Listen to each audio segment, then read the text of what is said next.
আর সত্যের পথে থাকতে গিয়ে যদি রাজপথে আমাদের তাজা রক্ত দিতে হয়, আমরা সেই রক্ত হাসি মুখে দিতে পারি এবং এটাই আমরা বিগত দিনেও প্রমাণ করে আসছি। আমাদের মা বোনদেরা বিশ্বাস করে এই বাংলাদেশে যদি ইনসাফ কায়েম হয়, এই বাংলাদেশে যদি আমরা আজাদির লড়াইয়ে এগিয়ে যাই, তাহলে বাংলাদেশ একটি সুখী সমৃদ্ধ দেশ হিসেবে পরিচিতি লাভ করবে।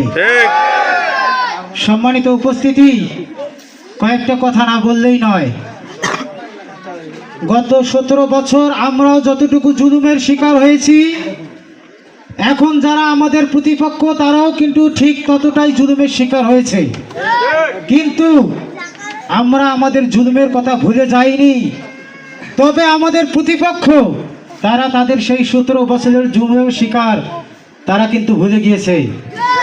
17 বছর পরে যখন তাদের চেয়ারম্যান লন্ডন থেকে বাংলাদেশে আসার পরে তিনি লক্ষ লক্ষ জনতার সামনে এসে যখন বক্তব্য দেওয়া শুরু করলো, বক্তব্যের মাঝখানে যখন উনি বলল যে আই হ্যাভ এ প্ল্যান, আমরা অধীর আগ্রহ নিয়ে বসেছিলাম সেদিন টিভির সামনে।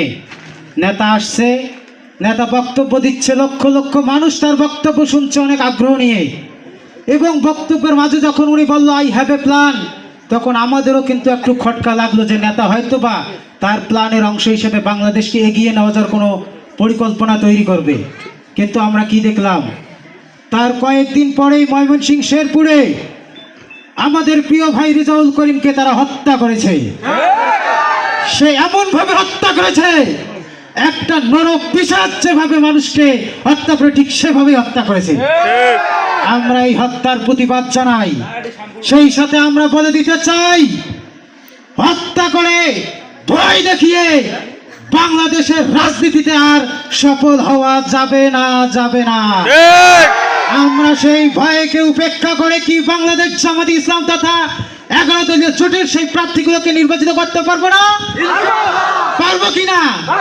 আমরা কোনো হত্যাকে, কোনো হুমকিকে, কোনো মারপিটকে, এই ধরনের কোনো সন্ত্রাসীদেরকে আমরা ভয় পাবো না। কারণ আমরা ইনসাফের লড়াইয়ে এগিয়েছি, আমরা আজাদির লড়াইয়ে বিশ্বাসী।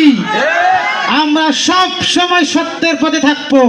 আর সত্যের পথে থাকতে গিয়ে যদি রাজপথে আমাদের তাজা রক্ত দিতে হয়, আমরা সেই রক্ত হাসি মুখে দিতে পারি এবং এটাই আমরা বিগত দিনেও প্রমাণ করে আসছি। আমাদের মতো অসংখ্য ভাইয়েরা সারা বাংলাদেশে ছড়িয়ে ছিটিয়ে আছে, যারা এই ইনসাফ লড়াইয়ে বিশ্বাসী, যারা আজাদির লড়াইয়ে বিশ্বাসী। আমার মতো